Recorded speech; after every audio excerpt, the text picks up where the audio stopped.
Hello and welcome to another episode of the djproject Criterion Collection. And here we're going to talk about Spine 247, Slacker, directed by Richard Linklater, 1991.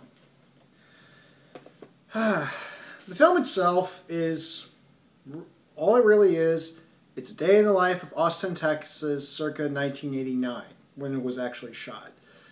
And structurally, it's this very long sort of relay race of sorts where you go from pretty much one scene, one little scene, one small set of characters to another set. And it's just this, and it just takes you all around Austin over the course of a day. Very much like James Joyce's Ulysses. In fact, one of the scenes, it is explicitly quoted in there. And while there's an age range to the characters, it mostly centers on people in their 20s. Whether they be current students, former students, basically bohemians is a lot of them. And the topics of conversation are pretty much what you find in amongst 20-year-olds. Whether it be trying to discuss trying to explain how going outside is a futile exercise, to government control of the media, and how watching Scooby-Doo conditions you to do weird things, basically makes you a more complacent, obedient slave. Again, it's what you talk about in your favorite coffee shop when in your 20s, whether you're certainly in college. And it sounds like I'm mocking it, and in a lot of ways I don't, because I completely totally understand it, and in some respects I still have some traces of this. I would love to go. I love going to meet with people and discuss big ideas and coffee. I feel very at home doing that. So it definitely showcases that. But this film, and actually the big reason why I got it is because it is this film and Steven Soderbergh's Sex, Lies, and Videotape are considered to be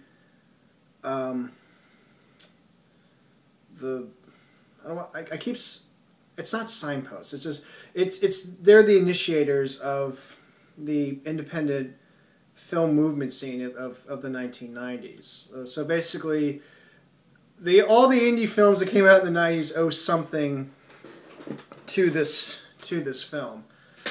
Some more explicitly than others. The most famous explicit example, how appropriate, appropriate choice of word, is Kevin Smith. This was the film that Kevin Smith has constantly pointed to as that's the film that made him want to become a filmmaker, and eventually he did so with Clerks.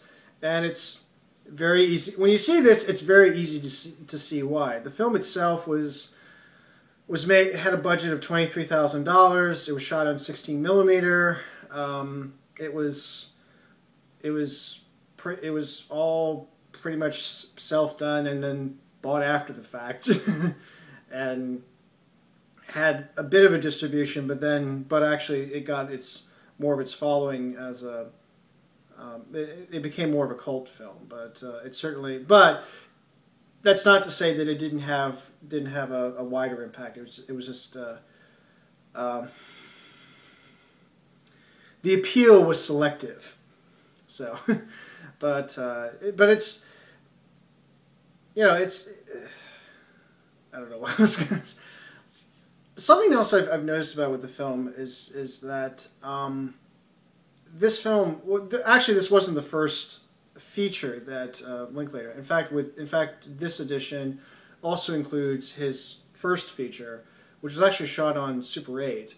It was called "It's Impossible to Learn to Plow by Reading Books," and it was and it was all done by him. He was basically everything, and it was his way to try to get into filmmaking. The story with Linklater was he got interested in cinema when he first attended college, and would try to, he would get a hold of 60 millimeter copies of certain features. He would try to do. In fact, he helped to find the Austin Film Society, and it was basically a film appreciation society, and it also provided an initial vehicle for him to wanting to make films of his own. And he started with making just little films, for the bands that would play in Austin. Austin also had a pretty prominent music scene. Forget Seattle. Austin was certainly a place to be musically, and he would do that, and eventually he made this feature, and it was a very kind of quiet affair. It wasn't. In fact, this is the first time it was ever released on home video, but it was a way for him to get into the mindset of making films, and it certainly. Was a nice little practice run of sorts for Slacker. Anyway, back to Linklater. Slacker is definitely helps to explain a bit or to show what Linklater is as a film director. And basically, I describe him as an independent spirit who has very strong roots in cinema history. And he's definitely one to quote films and note films and cite films and all those things, but not in an obnoxious way. It's all done out of a love and appreciation for cinema. But he has this independent spirit, but it doesn't mean that he can't be popular or certainly have a wider appeal.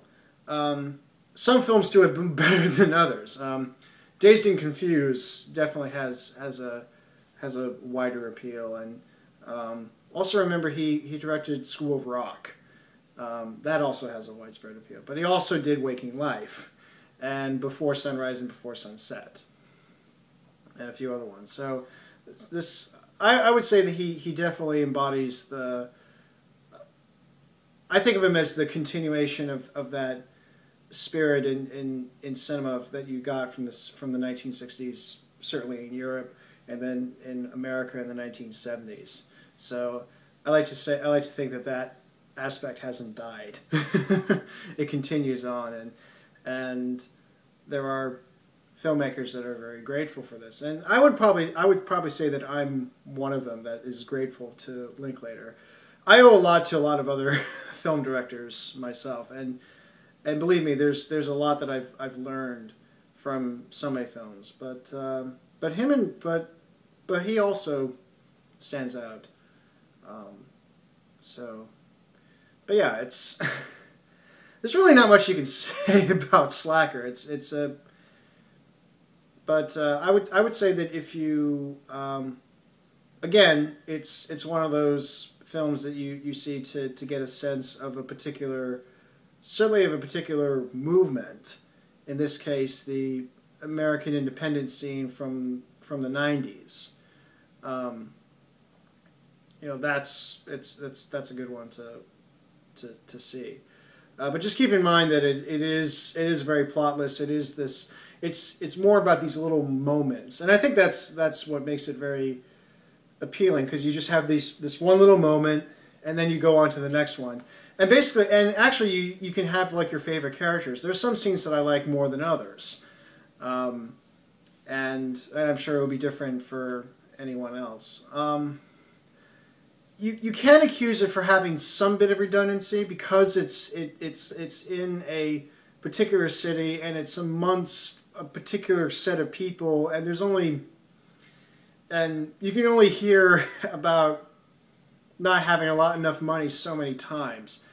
But having said that, there is a uniqueness among all of them. It doesn't totally blur or become so homogeneous. You may notice some consistencies, but it doesn't. But everyone's unique. We are all individuals. Yes, we are all individuals. So, there you go. Slacker.